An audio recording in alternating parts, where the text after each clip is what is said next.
ইসরায়েলের উত্তর সীমান্ত কি তবে আজ ধ্বংসের দ্বারপ্রান্তে?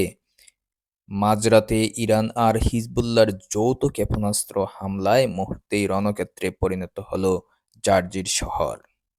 আকাশ ছিঁড়ে ধেয়ে আসা আগুনের গোলার সামনে কি তবে ব্যর্থ হল ইসরায়েলের আকাশ প্রতিরক্ষা ব্যবস্থা? এই যৌথ হামলা কি মধ্যপ্রাচ্যে মহাপ্রলয়ের সংকেত দিচ্ছে? সেই সব বিষয়ে জানাতে আমি ইকবাল হাসান ফরিদ আছি আপনাদের সাথে। দর্শক, ভিডিওটি ভালো লাগলে লাইক, কমেন্ট ও শেয়ার করবেন। আর ঢাকা বাংলা চ্যানেলটি সাবস্ক্রাইব করতে ভুলবেন না। দর্শক, বৃহস্পতিবার দিবাগত রাতের সেই বিভীষিকা বর্ণনাতীত ইসরায়েলের উত্তরাঞ্চলীয় শহর জার্জিরের একটি স্থাপনায় সরাসরি আঘাত হানে ইরানের ক্ষেপণাস্ত্র। মুহূর্তেই শুরু হয় ভয়াবহ অগ্নিকাণ্ড। ইসরায়েলি জরুরি সেবা সংস্থা মাগেন ডেভিড অ্যাডম জানিয়েছে তারা অন্তত 58 জনকে চিকিৎসা দিয়েছে, যাদের মধ্যে গুরুতর আহত অবস্থায় রয়েছেন একজন নারী ও একজন কিশোরী। ভিডিওগুলোতে দেখা যাচ্ছে রাস্তার পাশে সারি সারি গাড়ি, এখন কেবলই দুমড়ে মুচড়ে যাওয়া লোহা। এবারের হামলাটি ছিল এক নিখুঁত পরিকল্পনা।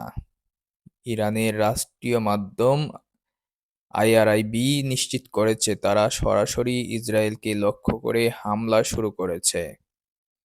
ঠিক একই সময় দক্ষিণ লেবানন থেকে হিজবুল্লাহও শুরু করে ব্যাপক রকেট বর্ষণ। সামরিক বিশ্লেষকরা বলছেন, ইসরায়েলকে চারদিক থেকে ঘিরে ধরে তাদের সামরিক শক্তিকে পঙ্গু করে দেওয়াই ছিল তেহরানের এই যৌথ কৌশলের মূল লক্ষ্য। লোহিত সাগরে মার্কিন রণতরীতে আগুনের ঘটনার ঠিক পরপরই ইসরায়েলের এই পরিস্থিতি পুরো বিশ্বকে ভাবিয়ে তুলছে। একদিকে ইরান পিছু হটতে নারাজ, অন্যদিকে ইসরায়েলও দিচ্ছে কড়া প্রতিশোধের হুমকি। এই পাল্টাপাল্টি আঘাত কি তবে আঞ্চলিক সীমানা ছাড়িয়ে বিশ্বযুদ্ধের দিকে মোড় নেবে?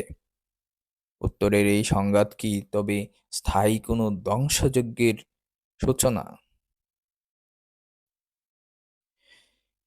ইসরায়েল কি পারবে এই দ্বিমুখী আক্রমণ সামাল দিতে, নাকি ইরান ও হিজবুল্লাহর এই জোট মধ্যপ্রাচ্যের মানচিত্র বদলে দেবে? আপনার মূল্যবান মতামত আমাদের কমেন্টে জানান। মধ্যপ্রাচ্যের উত্তপ্ত পরিস্থিতি, সব খবর ও এমন ইনডেপথ বিশ্লেষণ পেতে ঢাকা বাংলার সাথেই থাকুন। দেখা হবে পরবর্তী ভিডিওতে। ধন্যবাদ।